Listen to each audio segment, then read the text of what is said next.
Welcome, everybody. What's going on? My name's Dave McRae, coming to you live from the Voiceman Studios in Toronto, Canada. The date today is, Saturday, August the 24th, 2024, 11:07 a.m. Eastern Standard Time. This is episode 278 of McRae Live.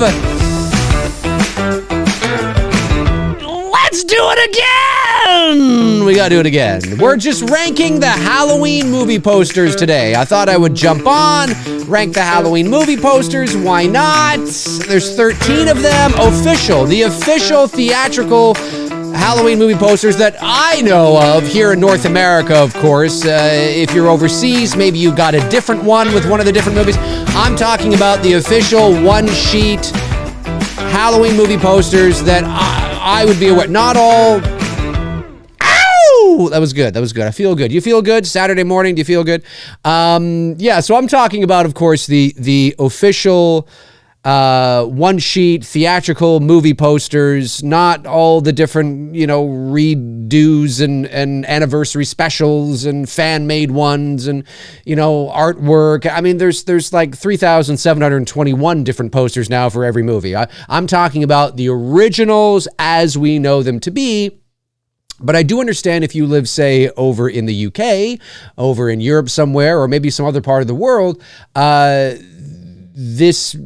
depending on the movie, you may be like, well, you know what? When it was released over here back then, this was the poster that they were advertising. I understand that. So there's a couple of movies, maybe all of them, I don't know, that may be a bit different for you. But for me here in Canada, in North America, I'm going through the theatrically released one-sheet, the main original theatrical one-sheet posters for these movies. That's what I'm doing. So no special edition, anniversary, nothing like that. Just because, there's a lot. If I had to rank every poster that's ever been created for every Halloween movie, we'd be here until 2029. So just so you know, that's what we're going to do today. I thought it would be some fun to do that. And, these tier rankings are always sort of fun to do. We ranked all the big three. That was the first one I did. We ranked all the Jasons, all the Freddys, and all the Michael Myers. We did that. And then I ranked the Halloween timelines because there's many different timelines in there. So I ranked that. That was the last tier ranking I did. And today I thought I would jump on and rank the Halloween posters. So let's jump over to the other screen and start this process. All right, where's the other screen here? Hang on a sec. Other screen. There we go. All right, now, I didn't get too crazy for this one. I just have, at the top, I have The Way It Should Be. The Way It Should Be. That's number one. The Way It Should Be. Number two is Pretty Darn Close. Pretty darn close. Not bad. Almost perfect. Then we have, I guess. Yeah, I guess. It works. It's serviceable, I guess. And then we have meh. Like meh. I don't really care. And at the bottom we have, of course, a classic Dave McRae, dog shit. Now, there are 13 Halloween movies. 12 of them have Michael Myers. I think that's right, unless I'm missing one. I don't think I am. Maybe I am. If I miss one in here, you guys will have to let me know. But I don't believe I am. So it kind of starts off in order here, and then it does not go in order at all. So we're going to start in order. We're going to start with now obviously, as you can see here, because of the way the thumbnails are, you don't see the whole poster, but if you're a Halloween fan, if you're a horror fan, you know what the whole poster looks like on all these movies anyway. So it doesn't really matter at the end of the day whether you can see the entire poster or not, but nonetheless, you know what they are. And we're going to start with the original Halloween poster from 1978, the original one sheet. This is one of the most iconic movie posters in the history of horror. It's one of the most iconic images, thanks to Irwin Yablans, of course, who I believe is the true godfather of Halloween. Not to take anything away from Mustafa Akkad, but I did a whole video on this where I talked about Irwin's impact. Of course, it was Irwin's idea to make a low-budget horror movie. It was Irwin's idea to hire John Carpenter to direct that low-budget horror movie. It was Irwin's idea to make it about babysitters. It was Irwin's idea to set it on Halloween. It was Irwin's idea to call the movie Halloween. And it was Irwin's idea for the poster art that you see here. So if he's not the godfather of Halloween, I don't know. But nonetheless, this is going to go, no, not there. This is going to go all the way up to the top, baby, the way it should be. They do not make posters like this anymore. And, you know, I have to admit, I miss the old days. I miss the old days when posters were hand-drawn, they were painted. You know, I miss that. Nowadays, every so often you see a movie poster that's pretty darn good. But there's a lot of movie posters today and one-sheets that are just absolute dog shit and crap. And I miss this era. I miss this era of movie posters. It's just, it's an iconic image. The night he came home. It's brilliant. Absolutely brilliant. And just as brilliant, maybe not as quite as iconic, as quite as iconic, but just as brilliant is, of course, the Halloween 2 movie poster. Halloween 2, 1981, picking up exactly where the first one left off. This is an iconic movie poster. And of course, the opening of the movie, you know, the Halloween theme is playing, the credits are rolling, you see the pumpkin opens up and there's the skull inside. It's an iconic opening. I still believe to this day that Halloween 2 is the best Halloween sequel in the franchise, bar none. Now, it could also be because I'm 45 years old and, you know, for a very long time, that was the best sequel. I still think it is. Not to take anything away from David Gordon Green's Halloween 18. I do think that was the best Halloween sequel we had gotten since Halloween 2, 1981, or maybe even Halloween 4, really.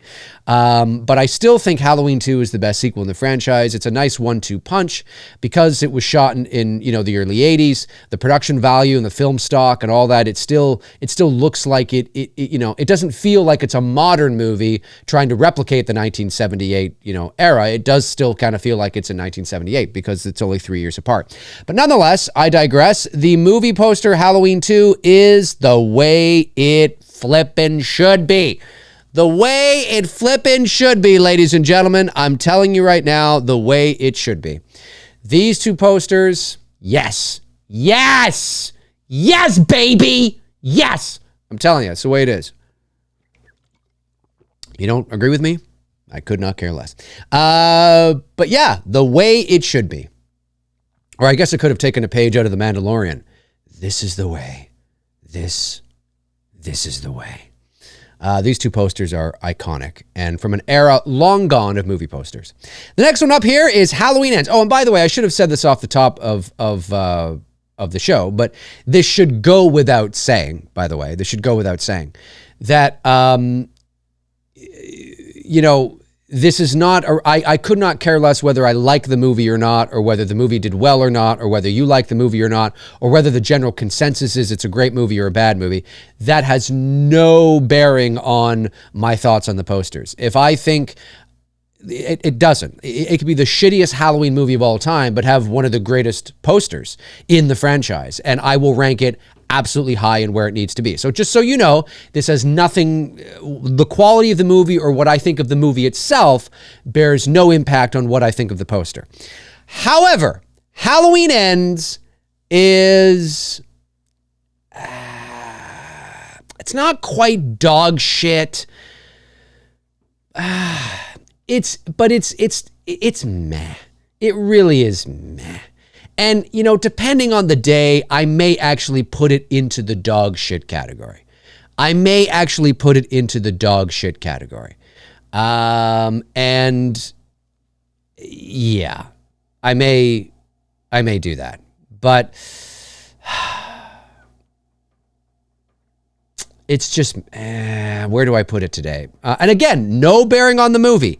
But I think meh is where I'm going to put it, because I think the poster that preceded it, of course, which was Halloween Kills, well, we'll get to that at the end, but yeah, it's meh. It's meh. It's meh. And that has nothing to do with it. The movie could be amazing. The poster is fucking meh. It's meh. It's meh. It's not awful, but it's meh. It's meh. Halloween 18. Halloween 18. You know what? You know, I think I'm going to put this in pretty darn close. I think I'm going to put this in pretty darn close because I do like this poster a lot. And you know, again, depending on the day, depending on, you know, how I'm feeling, you may find me putting this in the way it should be, but I think right now, I think it's in pretty darn close. I think pretty darn close is pretty good for Halloween 18. I like the simplicity of it. I like the mask. It's just the mask. It's the white mask. I like sort of how it's got a little bit of that split lighting on one side. And then of course at the bottom, it just says Halloween. I think it's very simple. It's the simplicity of it that I really like. And, again, depending on the day, I don't know if I would rank it in amongst, the first two, but certainly I dig it. I dig it. And I have it right over here on my wall, right here on my wall. And shout out to the individual who sent me that many years ago. You know who you are. You know who you are.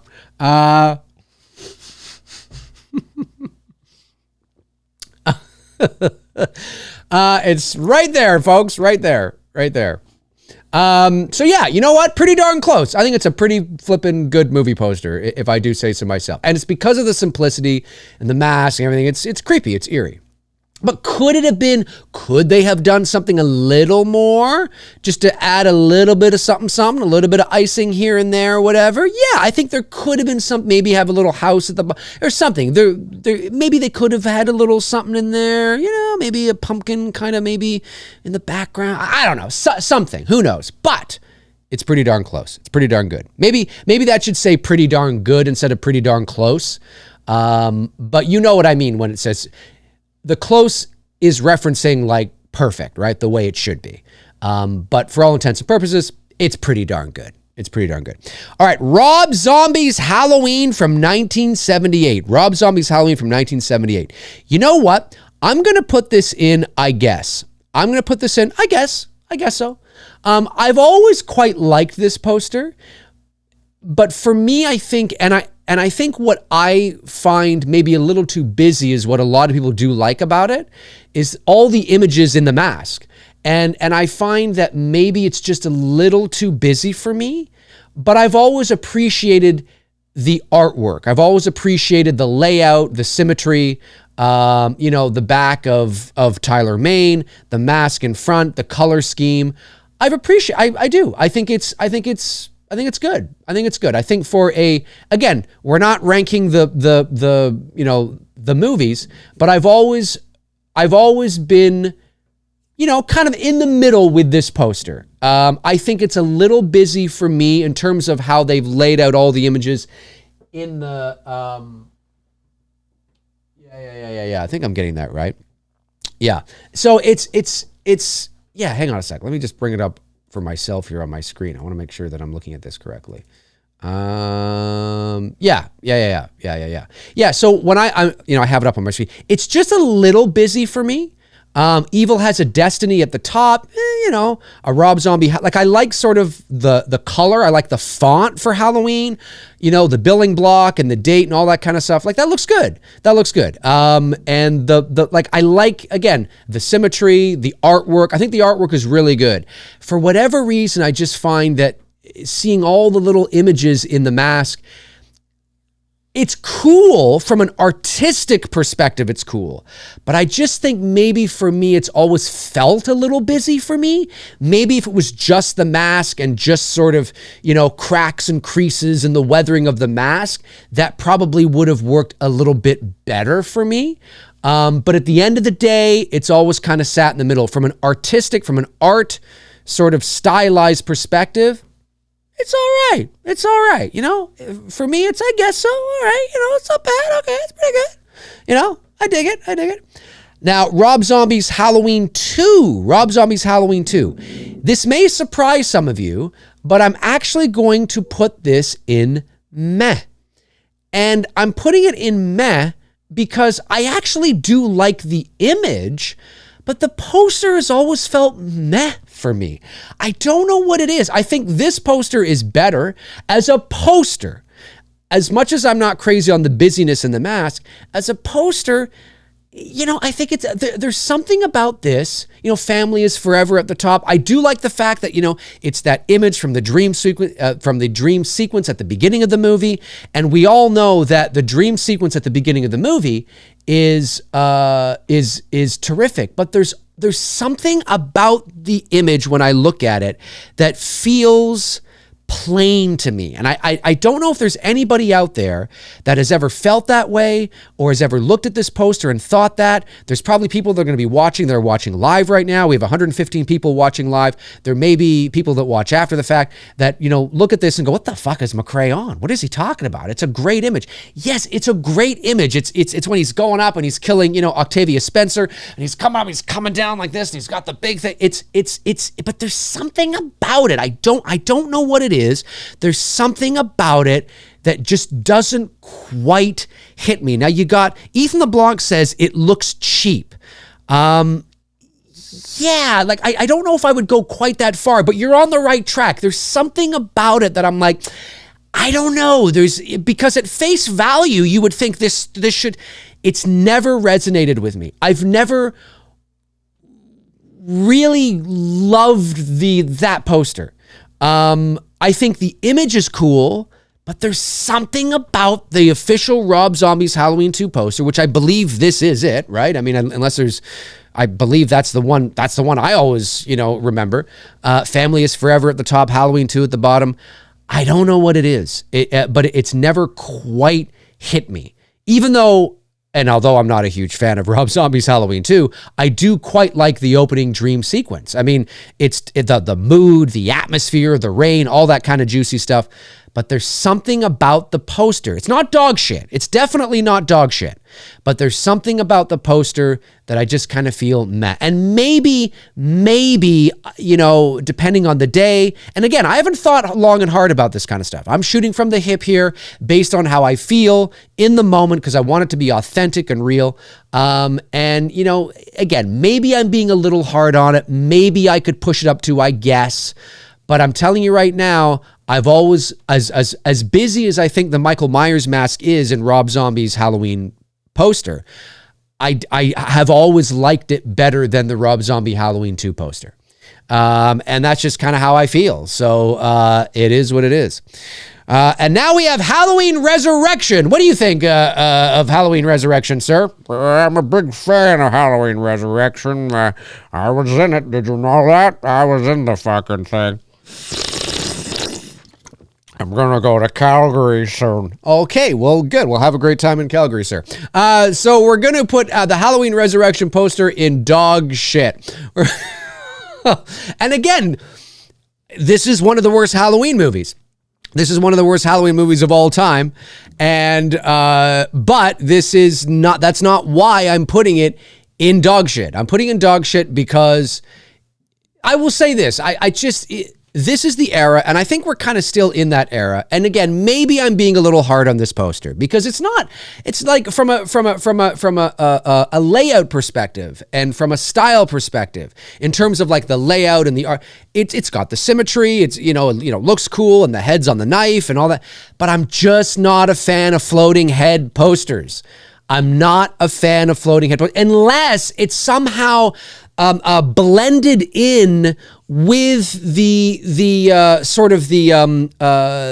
artwork, like there's other artwork around it and it's blended in and you don't see like the lines are soft and it just kind of bleeds into the other art. Like that I don't mind. That stuff's pretty cool. But just this sort of copy and paste photorealistic kind, you know, these floating head things. I've just never been a fan of it. I've never been a fan of this poster, even though I think the mask actually looks kind of cool on it. I'm not a fan of floating head shit. Not a fan of floating head shit. So yeah, that's where it is. I'm sorry you don't like it. That's okay, B. That's okay. So now we're gonna put Halloween 5. Halloween 5: The Revenge of Michael Myers.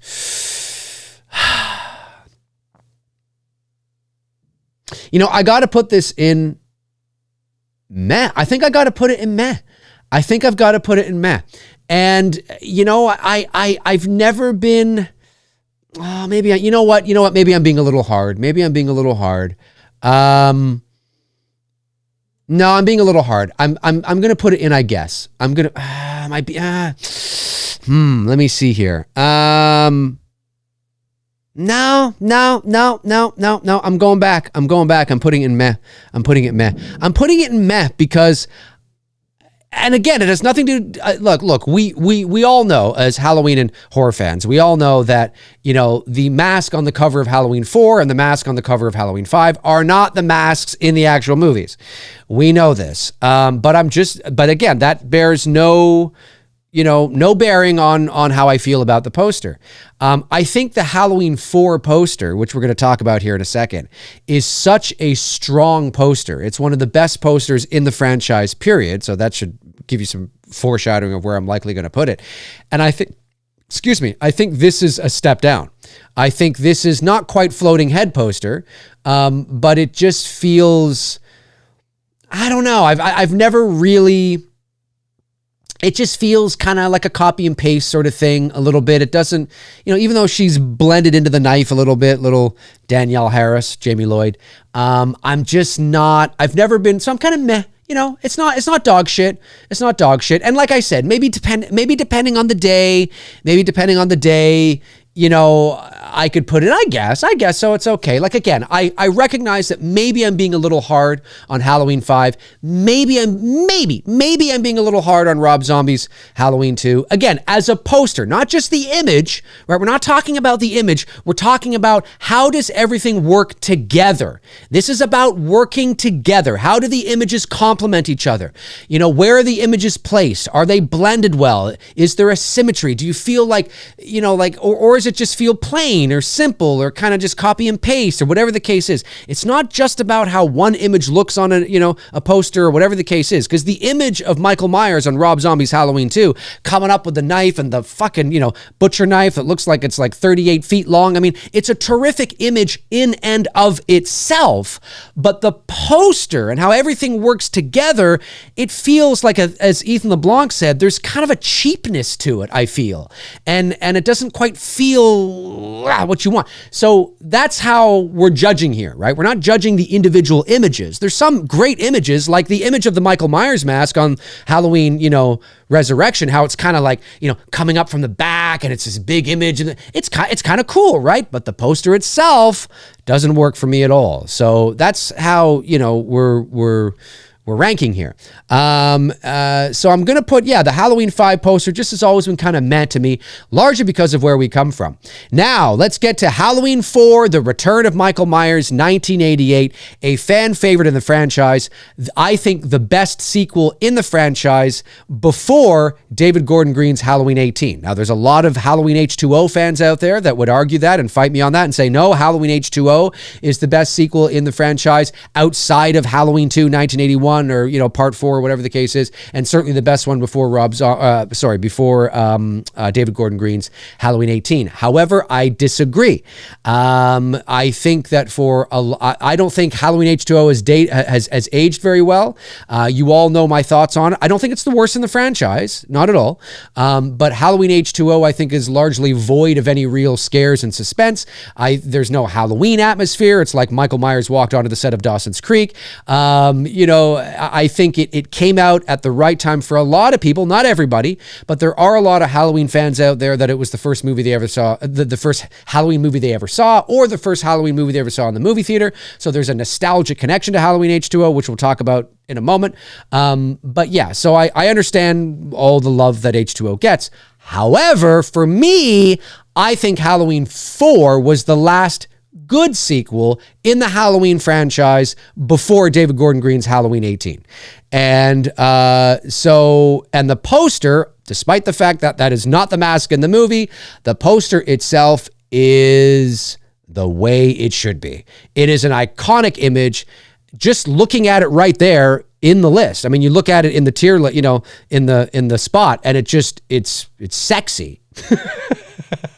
It's amazing. It's awesome. So, yeah, for me, the Halloween 4 poster has always been the way it should be. I think it's a great poster with, you know, the house in the background and Michael Myers sort of, you know, the shadow, the silhouette, Halloween 4 and the billing block and everything. It's a great poster. It would look great on anybody's wall in a, you know, official one sheet 24 by 36. It would look amazing. I don't have this poster actually in 24 by 36, and I would love to have this poster on my wall. It is great. It's the way it should be as far as I'm concerned. Halloween 3, Season of the Witch. Whew. Folks, the way it should be. The way it should be. Now, this is the only Halloween movie that does not have Michael Myers in it. This is the only Halloween movie that does not have Michael Myers in it. And but this poster, I've talked about this many times over the years. Halloween 3, Season of the Witch has a terrific poster.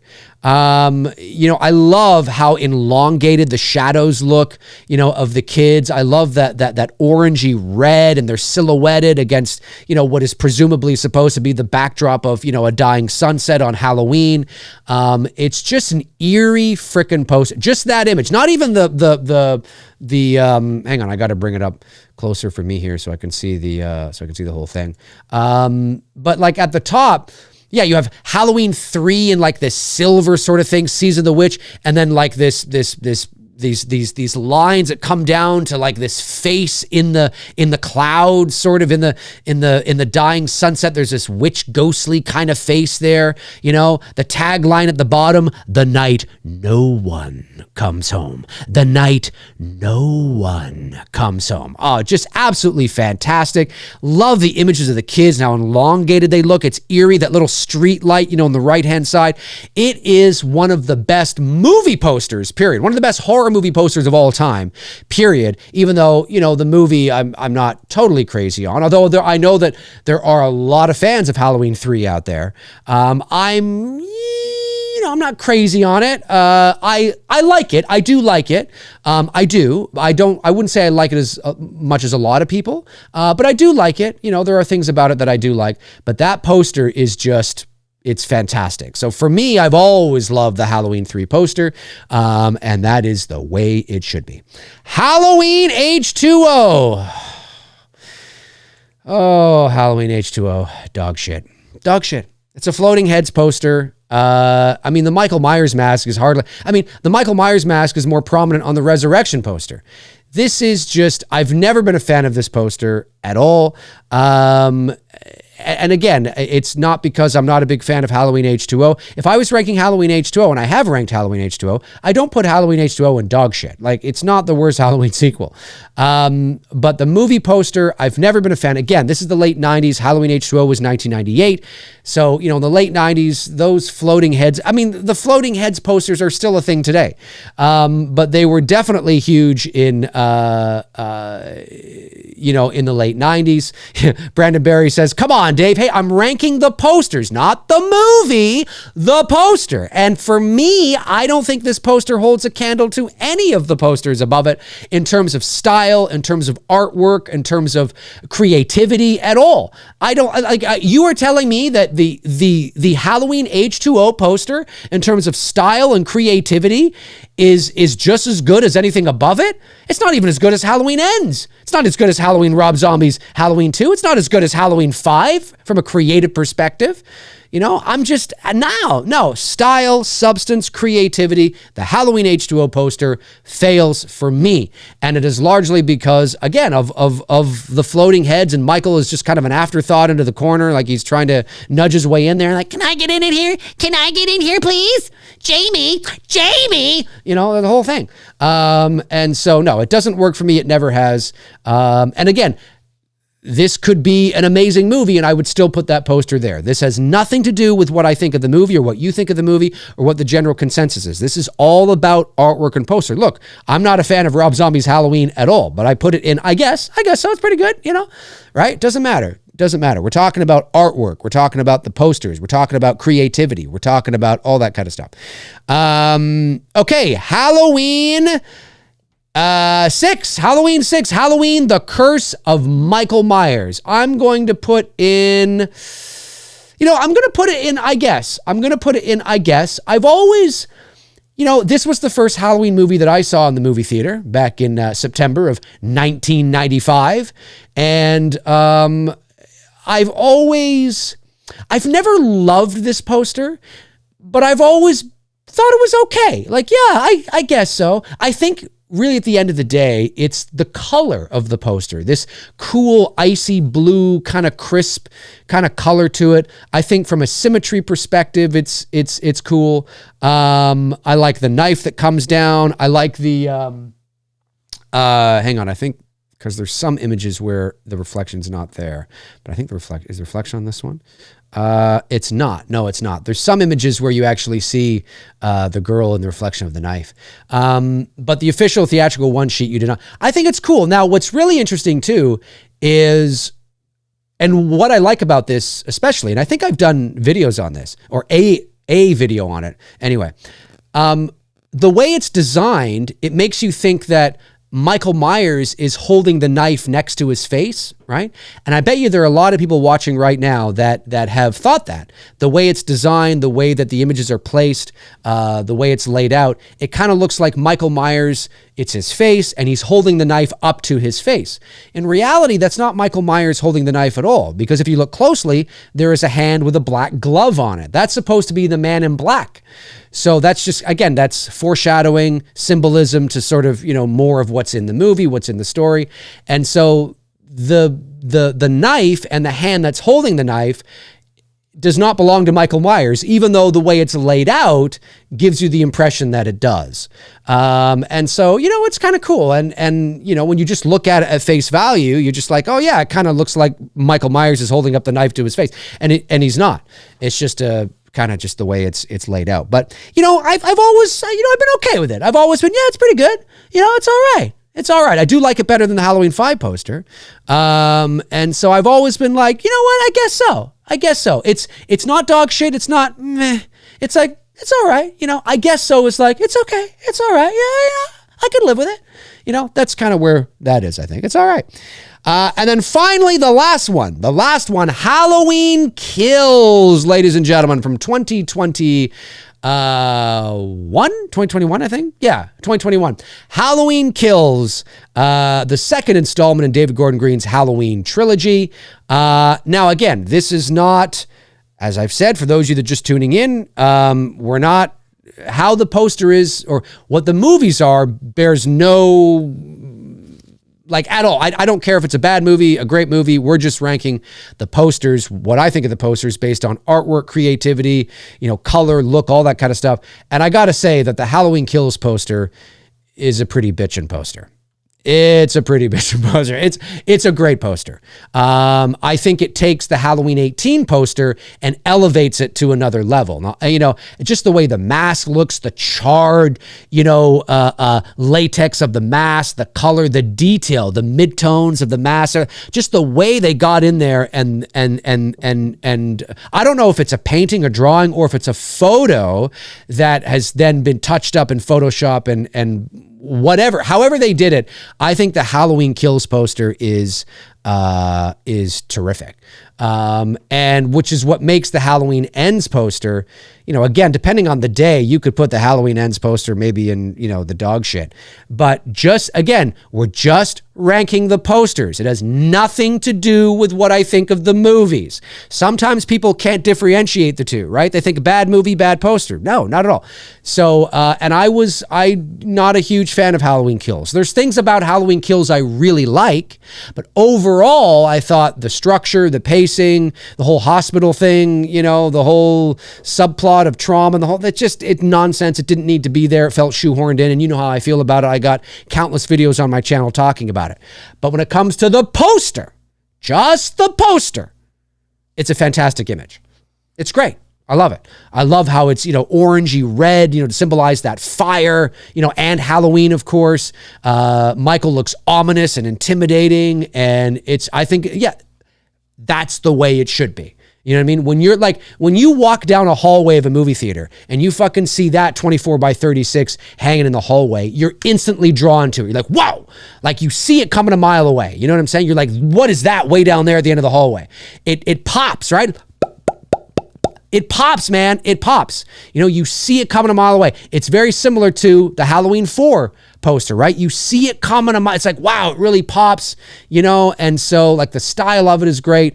Always been a big fan of the Halloween Kills poster. I have the Halloween Kills poster. Actually, thank you to one of my viewers who sent it over to me.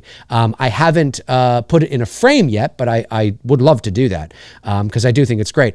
And then you get to the Halloween Ends poster, and the Halloween Ends poster is just, you know, I mean, I was about to say dog shit, and it kind of is in comparison to the Halloween Kills poster. The Halloween Ends poster is so lackluster. It's so, you don't see this one coming a mile away. This one doesn't pop. It doesn't draw you in. It doesn't make you want to watch the movie. Old school posters, you know, and you look at the top tier here, right? The top tier. Halloween, Halloween 2, Halloween 4, Halloween 3, Halloween Kills. When you look at these posters, they all have something in common, which is that even though Halloween Kills is from 2021 and the others are from the 1980s, they all have that drawing you in, that luring you in. You know what I mean? Yeah, like you don't even know what the fucking movie's about, but you want to watch the movie just totally based on the poster. And I feel that way with Halloween Kills. I'm like, I gotta fucking check that out. Halloween Ends does not draw me in at all. Halloween Ends is like, Halloween Kills is like, whoa, I'm awake, I'm up, holy shit, I'm up. You know what I mean? That's the way it is. So anyways, folks, that is my ranking of the Halloween movie posters. Do you agree with me? Do you not agree with me? If you're watching after the fact, jump into the comment section below and let me know your thoughts. There's 143 people watching right now. Shout out to everybody out there. I know this was a little impromptu this morning, but I thought this would be fun to, get out there. And obviously the Halloween news and content is a little on the down low at the moment as we wait news. Of course, there was the video games and things like that, but as we wait news to find out what's happening with the Halloween TV series. But nonetheless, this is how I'd rank them. And maybe, you know, with a few of them, like, you know, the Rob Zombie's Halloween 2, Halloween 5, you know, again, maybe ask me on a different day. Really, it's sort of the meh area, the meh category.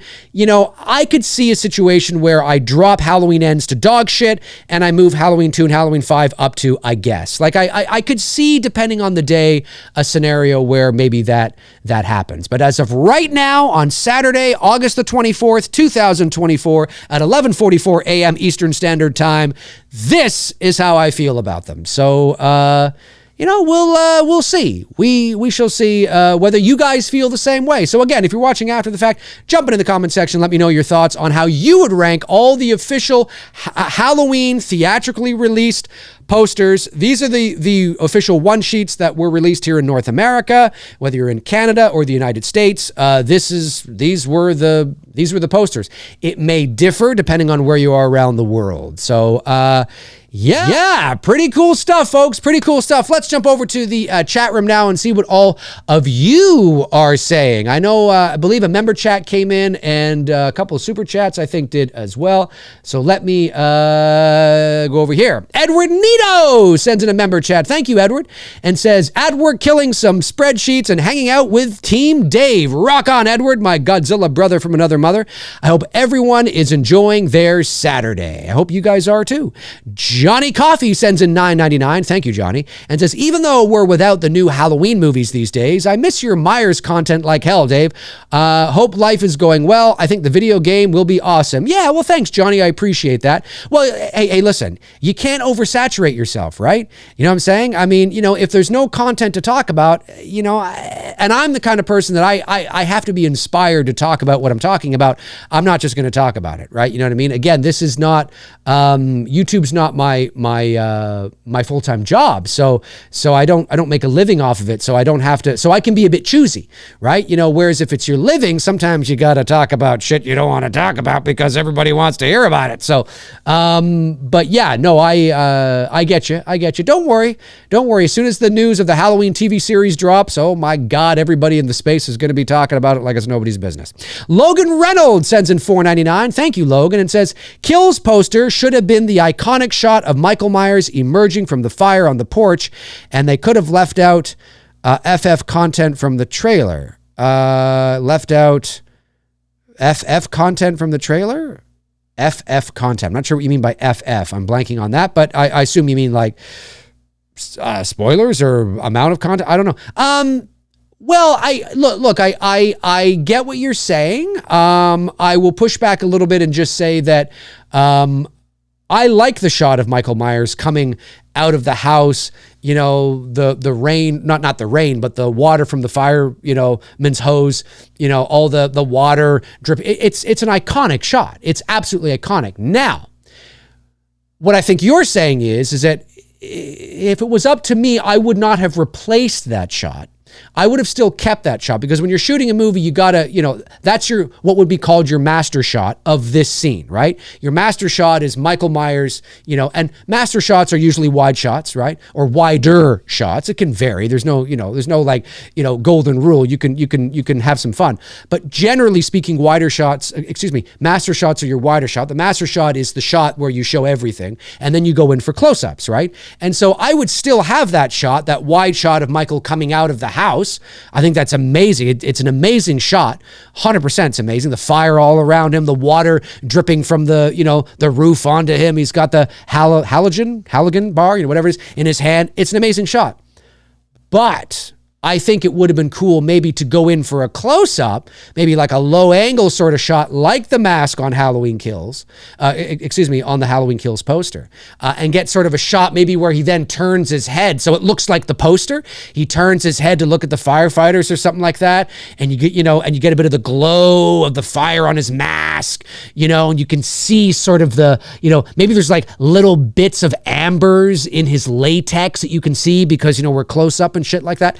That would have been cool, but I would not have replaced that shot. Like you still need your master wide, right? I don't know how wide that is. I wouldn't say that's particularly wide. It's not it's not like a, you know, 20 mil lens or something like that, but it's, you know, it's a wide shot of him exiting the house. I still think you need that.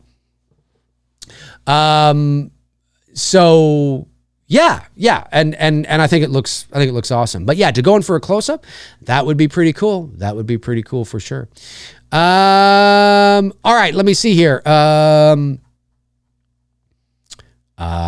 that. Let me just get down here. Member chat comes in from Andrew Stevens, one of our great mods. Thanks, Andrew. Been a member for 12 months. Says, I pre-order the Horror Realm Halloween game just for the arcade cabinet. Amazing, dude. That's awesome. Awesome. Amadusius sends in $5. Thank you, Amadusius, and says, Dave, have you seen some of the absolutely insane 1978 Halloween posters from Europe, Asia, and Africa? Oh, I've seen them.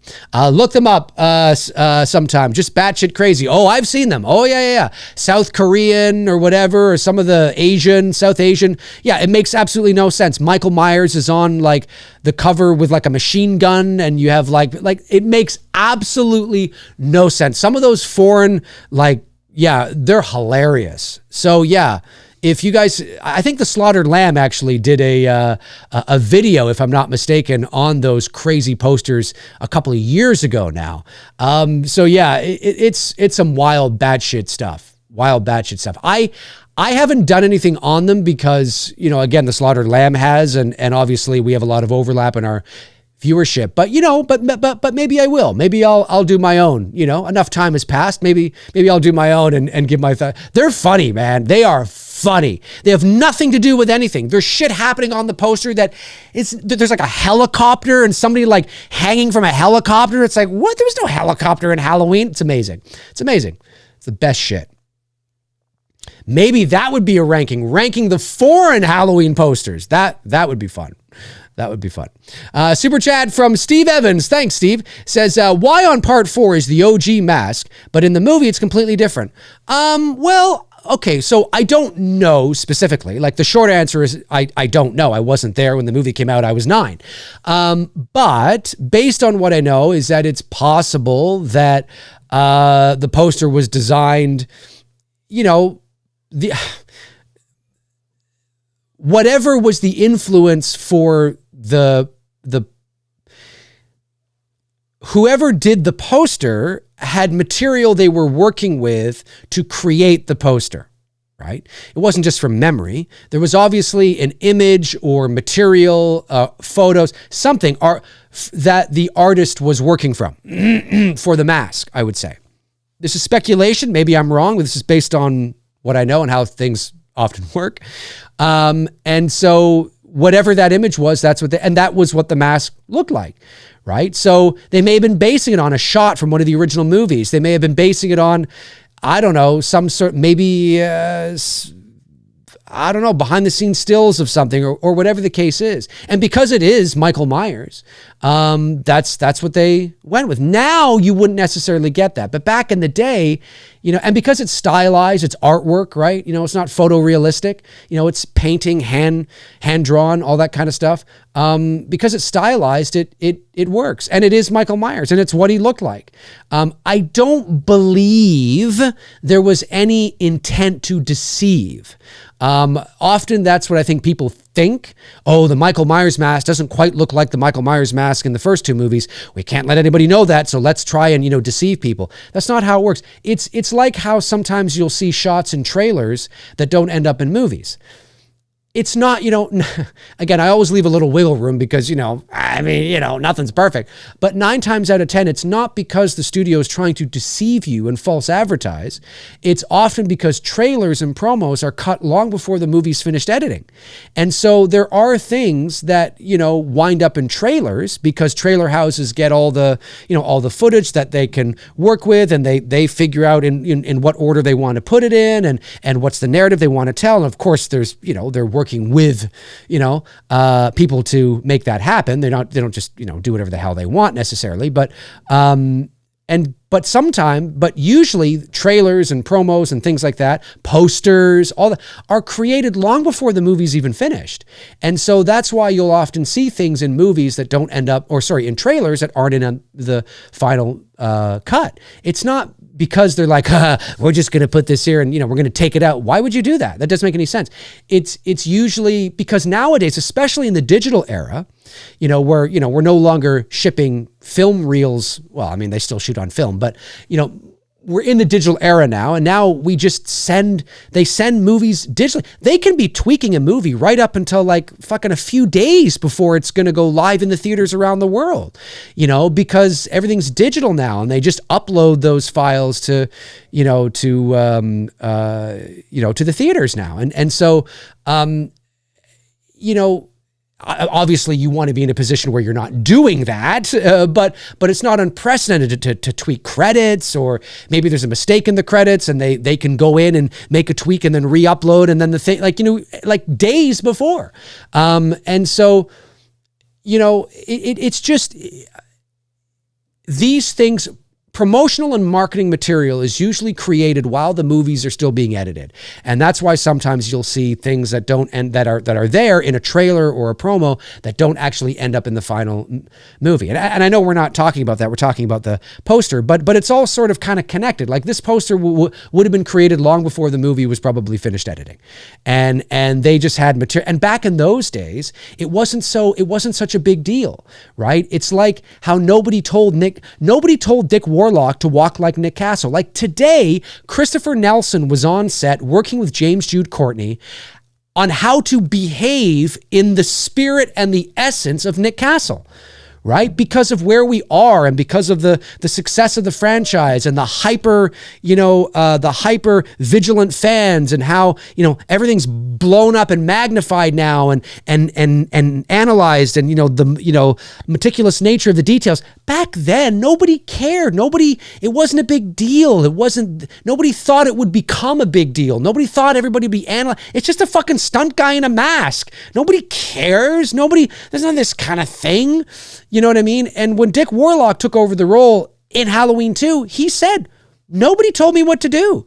So that's why I'm walking the way I am, because nobody told me not to. Do you think today people will be like, don't walk like that, right? You know what I'm saying? It was a very different time, a very different era. So the movie poster probably, yeah, that's Michael Myers on the movie poster. Great. That's an amazing poster. Let's go with it.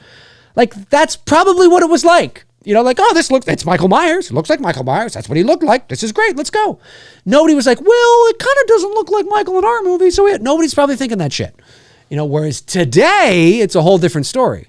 You know, and again, I'm purely speculating. Obviously, I mean, maybe there were conversations like that, and maybe there was fists thrown and money spent, and I don't know. But based on the era, you know, and sort of how there was no internet and nobody was fucking analyzing things, going, well, actually, if you look at this, if you zoom up and you look at the right nostril is a little bit to the left of the other one. So I think if you hang on. Let me zoom a bit closer. There's a little line that doesn't... I mean, this is the era we're in now. This is the era we're in. Like, people go crazy for that kind of shit, right? I've done it too. So, I'm not going to leave myself out. Relax, calm down, you son of a bitch. But that's kind of where we are. And so, I just think, look, it's Michael Myers. It looks like him. It was inspired by an image from one of the first two movies, and they created the poster, and there you go. You know what I mean? I don't think anybody was thinking anything else. And the mask, as far as I know, that was used in Halloween 4 was a Shatner mask. It just wasn't created the same way. You know what I mean? I believe it was anyway. I think it was it Don Post Shatner? I think it was. Anyway, I stand corrected. Carl Weidman sends in $5. Thank you, Carl. Says, maybe if future shows, you should take a look at international Halloween posters and merchandise. Also, take a look at early posters with cool artwork. Yeah, maybe. Well, again, there's some things that I might want to do that I might want to leave for my members only show. And that's not to, I know that might have some people rolling their eyes, but hey, you have to have incentives for people to join your channel, right? There was because I have a Halloween only show that I do for my level number 2 members called One Good Scare. It's where we can talk about Halloween. And we just had a show last week where we did some Halloween movie trivia. We watched Halloween 3 Season of the Witch on an episode. We scoured eBay looking at all kinds of crazy Michael Myers and Halloween merchandise, which was a lot of fun. So there's some ideas that I'm like, oh, maybe that's a member show kind of thing. You know what I mean? Where the juicy stuff is. But I am not against doing a show for everyone where I talk about international posters. That might be kind of fun, Carl. It might be kind of fun. Evil Monsterism sends in a member chat. Thank you, buddy. He says, happy Saturday, Dave. Happy Saturday to you as well. Did you ever notice how in the original Halloween, Myers breaks the passenger window of the car with his hand, and then later in the movie, the window is completely undamaged? Yes. Oh, and he doesn't break his... and for you deep cut Halloween fans, he doesn't break it with his hand. He's supposed to break it with his hand, but what does he actually break it with? A wrench. He breaks it with a wrench. Yep, he breaks it with a wrench, ladies and gentlemen. I don't think he was supposed to have a wrench. I think that was just sort of they just had to do that in order to break the window. But yes, I've always sort of I have noticed that, because when he's driving and he's looking at Tommy on the sidewalk, as Tommy is walking on the sidewalk, yeah, you don't notice, the window's not broken. But then I'm like, well, maybe the window's been smashed out, and maybe actually the window's down. Maybe it's so clean and so crisp that the window's just down. That's kind of how I try to justify it in my own mind, even though the window's up, and we know that. Logan Reynolds sends in $1.99. Thank you, Logan. Says FF equals firefighters. I get it now, buddy. I have the H4 poster on my wall. Yes. Love it, Logan. Amazing. Firefighters. Okay, firefighters. All right. Now I get it. Thank you for clarifying that. I appreciate it. Peter Juan sends in $5. Thanks, Peter. Says, hi, Dave. I'm going to start streaming scam baiting vids soon. Okay. I have practiced speaking to the camera, and it is weird and unnatural to me. Any tips?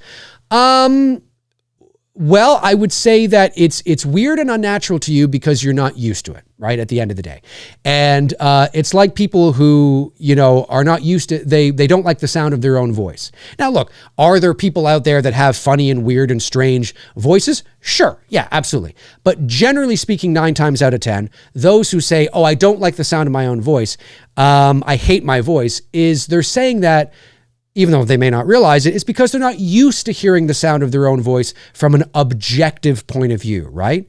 And so it's not that their voice is bad or it's a bad voice. No, it sounds fine, and in a lot of cases, more often than not, it's a great voice. There's nothing wrong with it. It's just they're not used to hearing it, so it sounds weird. The more you listen to your voice back objectively, right, on a tape recorder or, online, whatever it is, you will get used to it. I'm used to hearing the sound of my own voice because I started listening to my voice objectively when I was like 6 years old. So, it's my profession now. I'm a professional voice actor. I hear my voice. You probably heard my voice a lot and would not have known it. And of course doing, the YouTube thing. I have broadcast experience. I worked in radio years ago as well. So, but I started listening to my voice when I was 6 years old.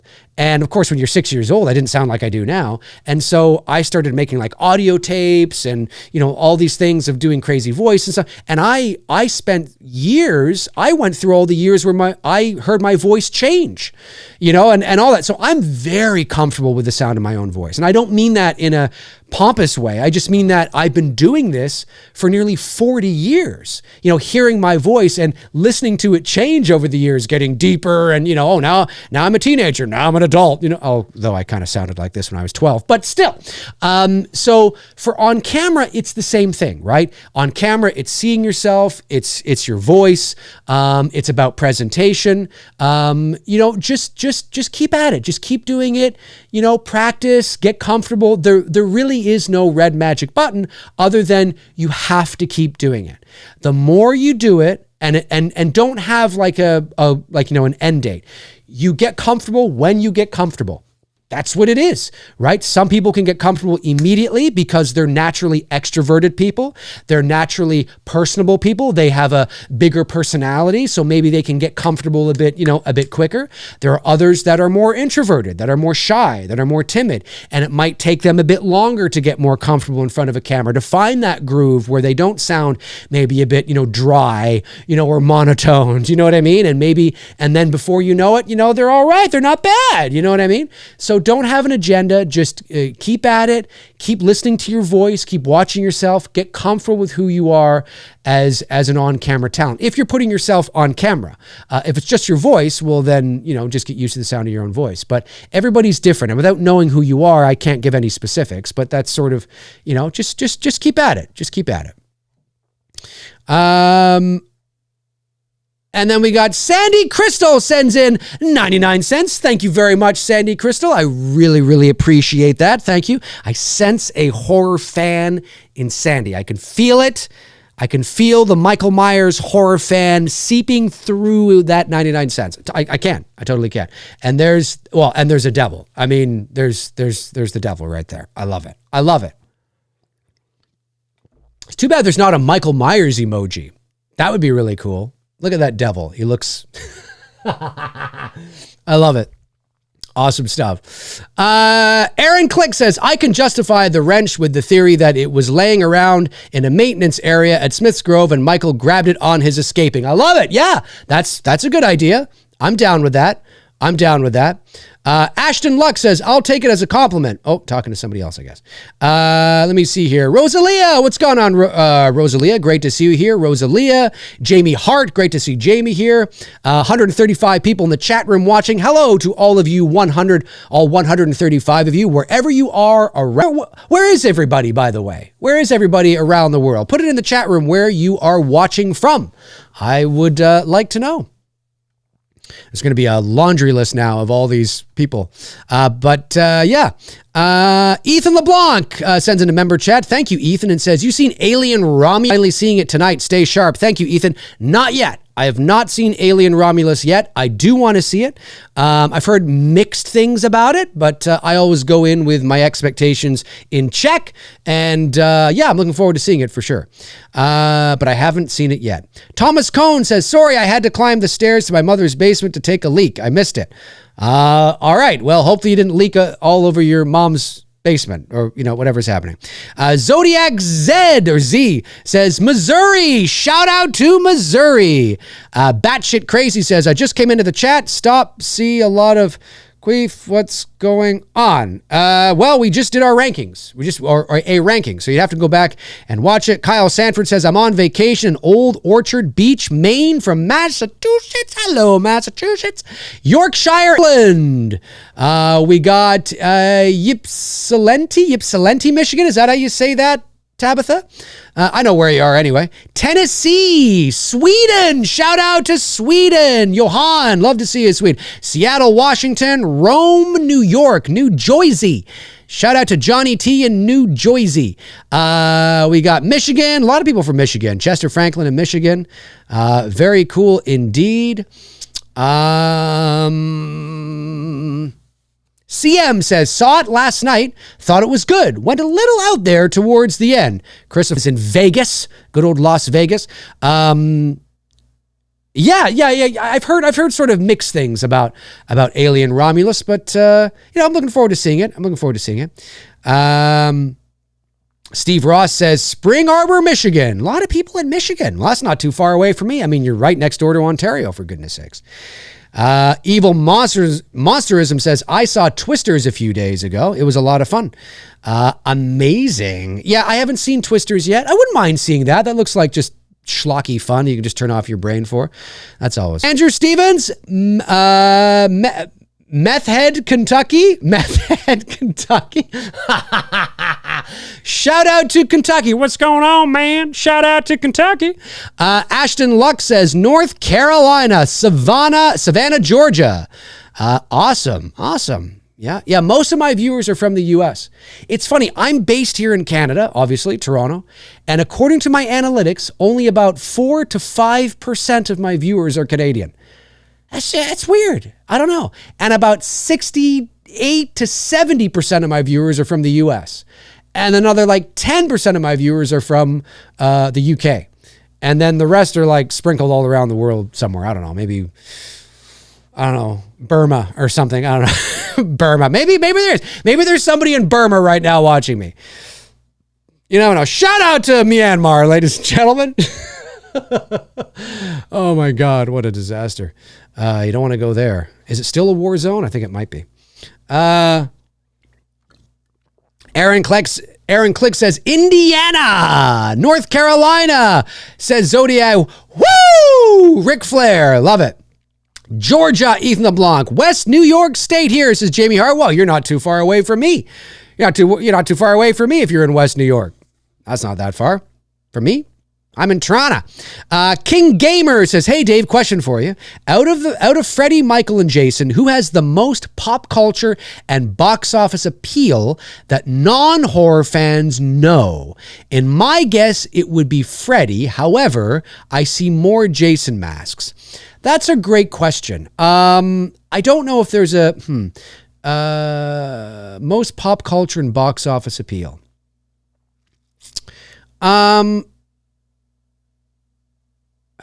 It's hard to say, I mean, like I've said many times, back in the 80s, Freddie and Jason ruled the deck. Halloween fans, and maybe they're younger Halloween fans who try to fight me on that because of their emotional, nostalgic love for Michael Myers and Halloween. But as somebody who's 45 years old, I was young, but I remember the 80s very well. And I can tell you that Michael Myers was non-existent. Not non-existent completely, but he just wasn't there. His last movie was 1981. His next movie was 1988. That's 7 years. In between that, right? 4, 5, 6, yeah. In between that time, Freddie and Jason ruled the box office. Freddie and Jason were the horror icons of the 1980s, not Michael Myers. And by the time Michael Myers came back, Michael Myers left when the golden age of slashers was just beginning. He came back when the golden age of slashers was, on its downward, trajectory. So he missed prime time 80s. And so if you dressed up as Michael Myers for Halloween, if you're old enough to remember, you know what I'm talking about. People thought you were Jason anyway. And so, definitely if this was the 80s, it's Freddy and Jason, no doubt. However, Michael Myers' popularity just took on a whole new meaning with Halloween H2O. As much as I'm not a big fan of that movie, the slasher subgenre as a whole had a resurgence in the late 90s. Scream, I Know Last Summer, Urban Legend, Halloween H2O. I Still Know What You Did Last Summer, Scream 2. It had this late 90s resurgence. And Freddy and Jason were nowhere to be found. But Michael Myers was. And Halloween H2O was based on its budget, was a big spot. It was very successful. And it propelled Michael Myers back into sort of the zeitgeist, and Freddy and Jason were nowhere to be seen. Freddy and Jason were, I know they came around again with Jason X and Freddy versus Jason, but again, by that time, that resurgence of the slasher subgenre in the late 90s was gone. By the time Jason X came around in 2001 and Freddy vs. Jason 2003 or whatever it was, the slashers, that was like releasing a slasher movie in 1989 or 1990. It was already dead. And so by the time Resurrection came around in 2002, again, that's like releasing something in 1990. Nobody cared, and so, but Michael Myers has always been there thanks to H2O. And so now in 2024, you could say it's Michael Myers probably because of the staying power he's had. Whether you like the movies or not, Resurrection in 2002, Rob Zombie's 1 in 2007, Rob Zombie's 2 in 2009, you get 18, 21, 22. I mean, he's been there. And Elm Street in 2010 didn't hit the mark. Friday the 13th in 2009 didn't hit the mark. It did well opening weekend, but it's still one of the biggest box office drops in motion picture history the following weekend. It's something like above 80%. Friday the 13th, it's not just the lawsuit of why we never got a sequel to that movie in 2009. The movie was a failure. In terms of it dropped. Like, it was like, what the hell? Like, I mean, it was a success, as well. But there was an asterisk around it, and there was a lot of worry around continuing that franchise. And then, of course, the lawsuit and all that kind of stuff. But the show, again, I'm giving you a long answer, but I don't know. I'm leaning towards Michael at the moment just because of because he's very big at the moment. Freddy and Jason are not. However, I will say this. All it's going to take, and Michael should be scared shitless, if we're looking at it from, a fun sporting kind of point of view. Freddy and Jason were the giants of the 80s. There are Fred heads out there, and Jason, what do you call them? Hawk heads? I don't know. Jason fans out there. There are Friday the 13th and Elm Street fans out there right now who are waiting for their day. Fred heads and Hawk heads have been lying dormant and asleep for decades.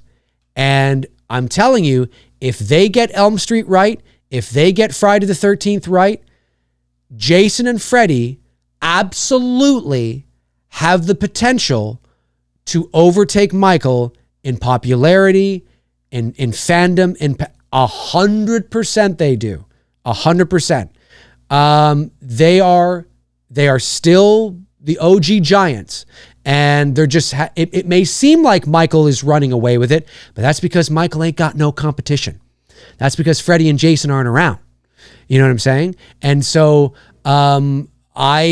you could see a resurgence with Freddy and Jason, and between the two, I'm going to say at this point in the game, maybe Jason. I think Jason will probably be more popular than Freddy.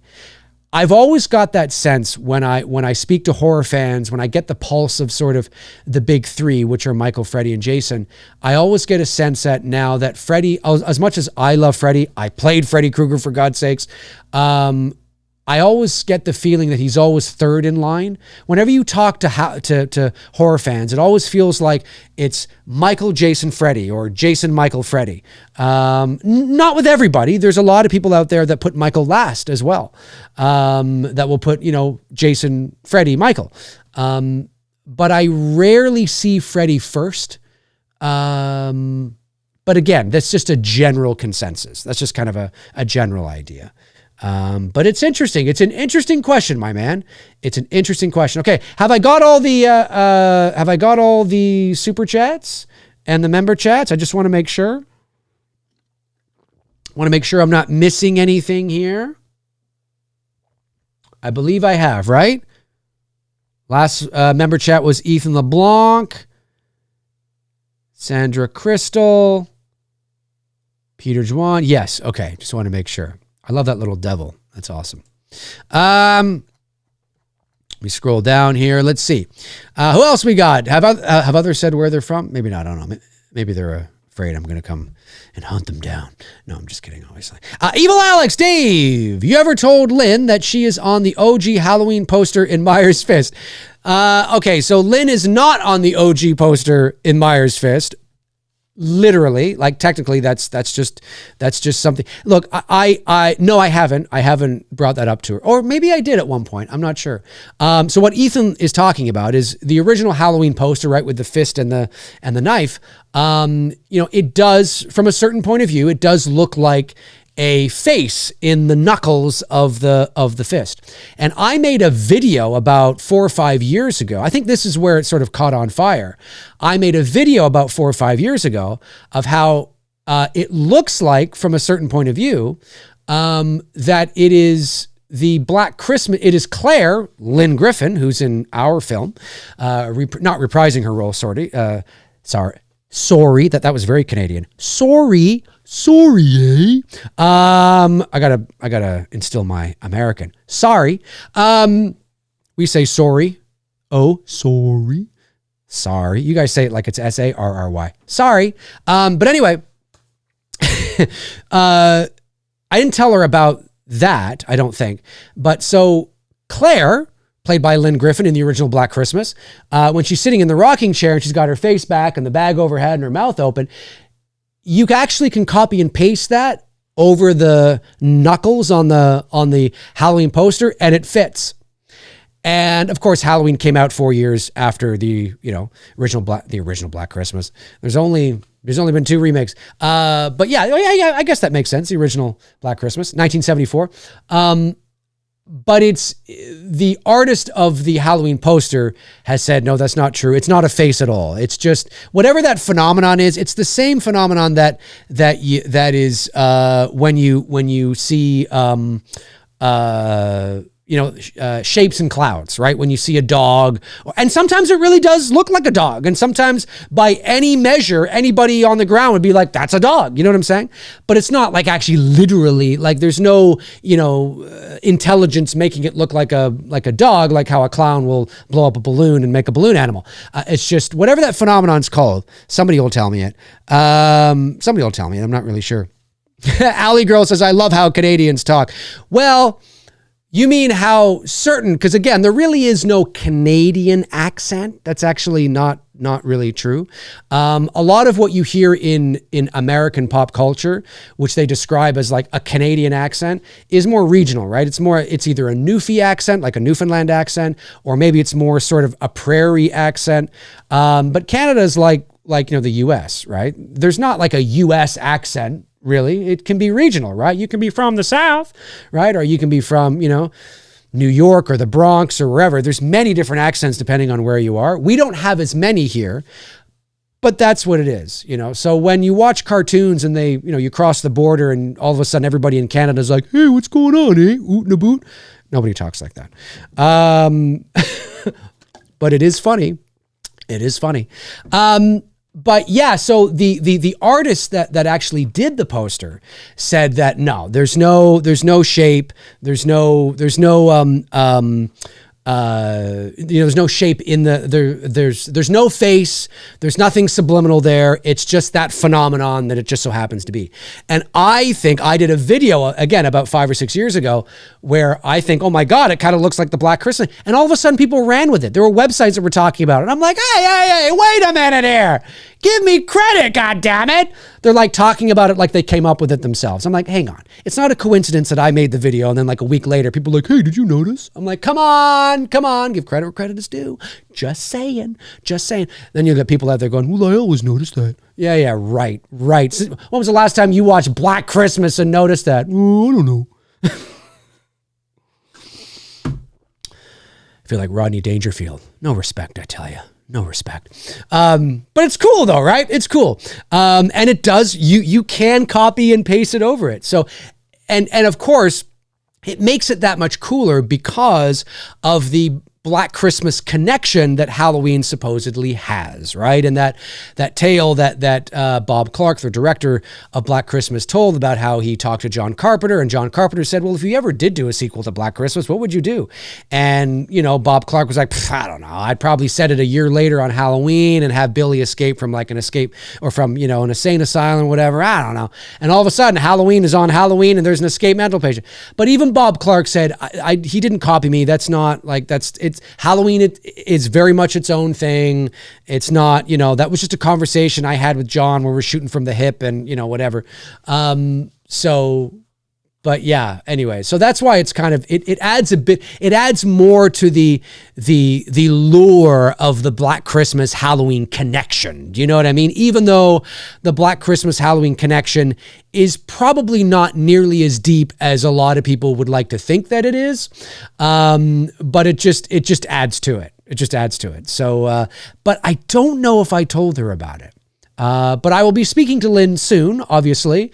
We do speak from time to time on the regular anyway. So I will be speaking to her soon as we begin to ramp up the marketing campaign for It's Me Billy Chapter 2. So, cause I'd like to get her on the channel and all that kind of stuff. So I will, I'll see if she's, I have this feeling, or maybe she brought it to my attention and I was like, oh, I can't remember now. Anyway, I think she knows though. Just a feeling. TSL Movie Podcast says, I learned everything I know about Canada from Strange Brew. Yes, if you are, which Lynn, speaking of Lynn, she's in that. Strange Brew is a funny movie. I really like it a lot. But Rick Moranis and Dave Thomas did no favors for the stereotype of Canada. Hey, what's going on? Eh? Ooh. Oh my God. I think what it is that and it's not that there aren't people here in Canada that do kind of sound like that. There are. But when you paint a picture of that's just what everybody sounds like in Canada, God, we sound like we have the IQ of a turnip sometimes. I'm like, oh my God, hey, what's going on here? I'm like, oh my God. But no, I love it. It's fun. And if you haven't seen Strange Brew, watch Strange Brew. It's very stereotypically Canadian. It's a lot of fun. And Lynn Griffin is in it. And Rick Moranis is in it. Who is also, obviously, Rick Moranis is Canadian. Dave Thomas is Canadian. Wait, is Dave Thomas Canadian? I think he is. Yeah, I think he is. That's a fun movie. Warren Armour says, Dave, how's it hanging? It's hanging. Davey Deathray says, Dave, I've had that happen, where bands use pictures I've taken of them or posters and publicity. And I'm like, hey, think you could throw me some credit? Oh, it happens all the time. Yeah, it's, and the internet is just riddled with that. I've had people, take images from my, well, not from me, but from things I've done or things I've created, and like the pictures of me as Michael Myers, whether I'm like in my outfit or whatever it is, costume, and they've made it as their thumbnails. And I'm just like, well, see, there's really nothing I can do. I don't own the intellectual property. I don't own the character of Michael Myers, right? So there's really nothing I can do. But I'm just like, oh yeah, you took that and are making it, that's cool. Yeah, that's me. That's nice. But I don't care at the end of the day. Like for that stuff, I don't care. Now, if it was stuff that I own the rights to, which I think you're talking about, that's a bit different. But people take that shit all the time. I mean, they just willy-nilly, and the internet's just, they take it and they just run with it and all that kind of stuff. And I don't know. Either just be creative yourself or give somebody credit. I think people feel like they can't give somebody credit because it somehow waters down the authenticity of the image or something. It's like, no, it's just, just give people credit where credit is due, right? That's what it's all about. Super chat from Sandra Crystal again says, sorry, I thought it said something. $1.99. Thank you very much, Sandra. I really appreciate that. Love the director chair as well. That's awesome. Well, I mean, I am a director, so the director chair fits. Awesome. Thank you very much, Sandra. I really appreciate that. Really, really appreciate that. Johnny T says, what's up, Dave? Just checking in. We'll go back and watch later. Just wanted to say hello. Billy 2 trailer was fantastic. Just curious, why not release it in December? Well, Johnny T, great question. The reason why we are releasing it on October 11th is because we are releasing it on the day the original Black Christmas was first released. To my American brothers and sisters in the US, it's funny, last year there were articles that were written all over the place about how it's the 49th anniversary of when the original Black Christmas was first released. And these articles were being written, bloody disgusting, and all over in December of last year. And fair enough, because when it was first released in the US, it was in December of 1974. But technically, that's not when Black Christmas was first released. That's when it was first released in the US, but Black Christmas is a Canadian movie shot in Toronto with a large Canadian cast. Americans in there as well, of course, like Margot Kidder and Olivia Hussey, and Keir Dullea and all that. But of course, you have Lynn Griffin and Margot Kidder's Canadian. Margot Kidder's Canadian, excuse me. She may have been dual at that time. Andrea Martin, of course, is Canadian, but your lead, Olivia Hussey, obviously was American. John Saxon, of course. But it's a Canadian film, shot in Toronto, made in Toronto, a Canadian cast, not the whole cast, but obviously, a large portion, and funded, as well. And so it was first released on Friday, October 11th, 1974, the same day that the original Texas Chainsaw Massacre was released. So if anybody in your travels says like, they're releasing a Christmas movie at Halloween time, you can say, well, no, actually, this is why they're doing it. It's not an arbitrary date. It's not like, let's just release it now. No, it's because it's the 50th anniversary of the original Black Christmas this year. We want to release the conclusion to the whole story on the 50th anniversary date, which is Friday, October 11th, 2024, 50 years to the day when it was first released in Canada in 1974. So that's why we're not releasing it in December. So there you go. But yes, there are a lot of people that don't know that. I've received quite a few snarky DMs from people, and then I have to, respond and be like, well, actually, we're releasing it on this day because it's the 50th anniversary when it was first released. And then they're like, oh, okay. And, actually they don't end up saying anything because they realize that they're, wrong.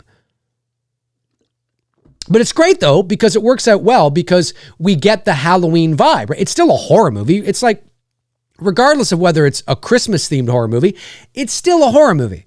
And so hopefully we'll get some traction because obviously we're releasing it and people are excited to watch it. We'll get the Halloween crowd in there.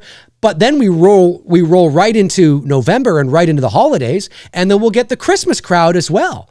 And so it's a double win, right? It's a double win? Double win? Does that make any sense? I don't know. Yeah, I guess it's a double win. Is that the saying? Fuck, I can't remember. But yeah, no, it's cool. Cool. Let me see here.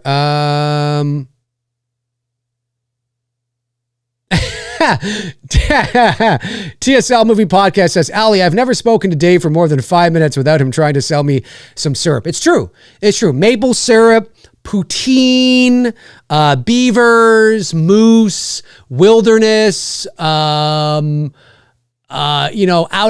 igloos. I mean, you know what? Well, to be honest with you, I just got running water for the first time. In the last week, we just got running water for the first time here in Canada. Actually, we just got the internet for the first time that wasn't the wood burning internet. I mean, for the last 5 years, I've been talking to you having to use the wood burning internet. And finally, I can use actually, actual fucking internet. I mean, it's amazing. We got our first paved road about 6 months ago, which is awesome. We got our first electric car just this morning. You would be surprised. There are people out there that think that Canada is this vast, barren wilderness. And it's like, no. Mind you, we do have a large portion of the country that is wilderness, but no. We're a first world country, folks. All right, how much time? 5 more minutes, folks. 5 more minutes left in the show. And then I will skedaddle because I have some things I have to do. Evil Alex says, John Saxon was a huge star at that time. He was in Enter the Dragon with Bruce Lee. Yep. Co-star. Cool. He was from his view in small horror projects like Black Christmas and Nightmare on Elm Street. It's true. And he wasn't the first choice to be Lieutenant Fuller in Black Christmas. They had somebody else, somebody who was a prominent name at that time, but he was older and he was starting to suffer from dementia. And he actually flew in and he was there. He was ready to go. And it was very apparent to the producer of Black Christmas that we can't go. Like, we can't do this. We're ready to shoot tomorrow with this and we can't. He felt so bad. But the dementia or whatever was going on cognitively with this actor, they had to make an executive decision at that moment and say, we have to recast. And so they reached out to John Saxon's, reps, and they're like, well, it's last minute. Can John Saxon it's very similar to kind of like what happened with Olivia Hussey on our project. Although we had actually more time because the actor actually flew to Toronto and was on the set. Like, they were ready to go. You know what I mean? And they had to be like, no, we can't do this. Like, they flew to set and they were ready. I think they were having lunch with him or something. And he was scheduled to go to set like the next day or so. I don't know. It was really crazy. And so we had at least 12 days to figure our shit out. But that happens, right? And so thankfully for us, Lisa Kovac was available. And thankfully for their production, John Saxon was, and John Saxon had that gravitas. He was handsome, like you said, he was known at that time. And it only helped to elevate, obviously, the credibility of this low budget Canadian slasher movie. And so that's, yeah. And then he flew to Toronto, and the very first scene he shot was, the first time I think he's introduced in the movie, which is when they're in the park and he's got the megaphone and he's talking to people about searching for the girl and all that. That was the first scene that he shot. And there's interviews online where, they talk about this, but yeah, John Saxon is great. And then of course, 10 years later, he's in A Nightmare on Elm Street, which is amazing. You know what I mean? So he's been in 2 iconic slasher horror movies, playing police officers. So it's kind of cool. For sure. Very cool. Super chat comes in from Tanner freaking Bowles. Tanner freaking Bowles sends in $4.99 and says, hey, Dave, I went to Toronto for my vacation a few weeks ago and I had a blast. Have you been to the CN Tower and Ripley's Aquarium? Amazing. Yeah. I have. You know what? I haven't been to Ripley's Aquarium yet. I've been meaning to go. It's been around now for years, but I have not gone yet. But the CN Tower, of course. I mean, the CN Tower is iconic. I took a photo of myself in front of the CN Tower the other day. I was right underneath it and I took a photo of it. And it's huge. I mean, the CN Tower at one time it opened in 1976. Between 1976 and 2007, it was the tallest structure on Earth, freestanding, right? Building or tower, not necessarily, a guide mast with all these wires. It was the tallest on Earth. And then the Burj Khalifa in Dubai overtook it. Now there's been so many towers and buildings that have been built. I think the CN Tower on the world stage now, I think is like 10th or 11th tallest in the world. But for 31 years, it was the tallest in the world. And it's still to this day the tallest structure in the Western Hemisphere. So it's huge. It's nearly 2,000 feet tall. It's 1,815 feet tall, 553 meters. And there's the big circle, right? There's the big sort of shaft. I had to say it, and then there's the big circle, and then you go up another 30 stories and there's a smaller observation deck. And that smaller observation deck, is 147 stories above the ground. The CN Tower is huge. And a lot of people don't realize how big it really is because it's thinner than a skyscraper, right? And because it's thinner, I think to people visiting Toronto, they don't realize, it's bigger than anything. It's bigger than anything in the States. It's bigger than all the skyscrapers in Chicago, New York, you know what I mean? Now, mind you, there's a lot of buildings in New York that are pretty darn close, but technically it's still taller. So it's really cool. You can see it from any part of the city, no matter where you are. You can use it as a guide, for directions, right? Oh, there's a CN Tower. Okay, so if we go that way, we're heading down south, you know what I mean? Or, wherever you want to go. So, and it's beautiful at night, and I love it. I think the CN Tower is it's an iconic, I believe it's also one of the 7 wonders of the modern world in terms of civil engineering. Back in the 90s, it was declared like the CN Tower, the Empire State Building, the Hoover Dam. It was on the list of one of the modern civil engineering wonders of the world or something like that, or whatever it is, whatever that is, it's in there.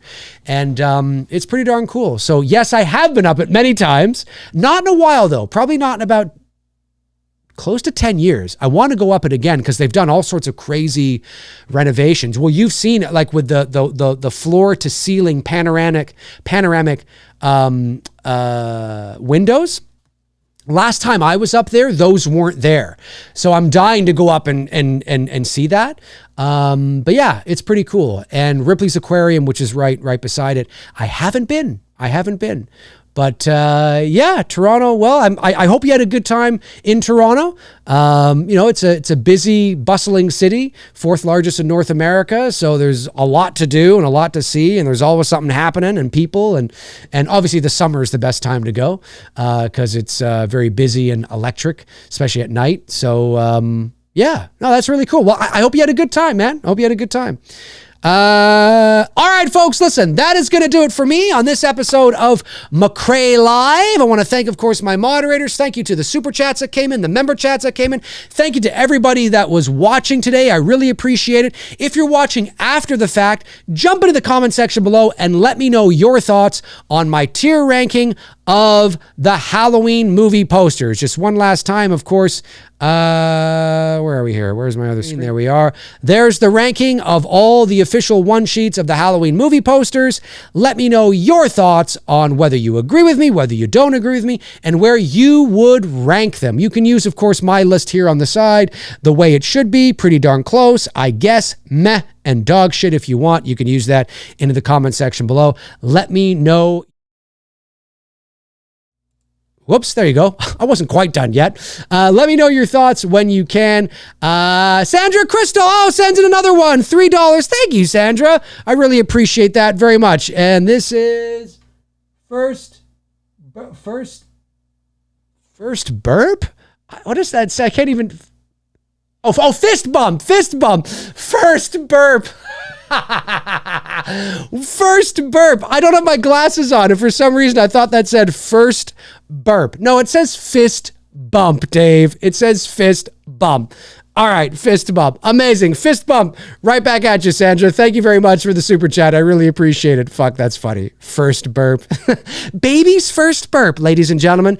Baby's first burp. Folks, yes, great show today. Thank you so much. Again, if you're watching after the fact, jump into the comment section. Let me know your thoughts on the tier ranking or anything that I had to say here today. I'd really appreciate it. I will be back soon, of course, with another episode of McRae Live. Who knows what that topic's going to be? If you want to follow me on social media, you can. All my links are in the description. Check them out until your heart's content. And when your heart is content, check them out again. That'll do it for me. Have a great rest of your Saturday. Have a great rest of your weekend. That's right. First burp, ladies and gentlemen. First burp. Zodiac Z. Come on, man. I don't have my glasses on. First burp. Hey, first burp, everybody. First burp. Have a great rest of your weekend, and I will talk to you soon. Alrighty. In the meantime and in between time, cheers.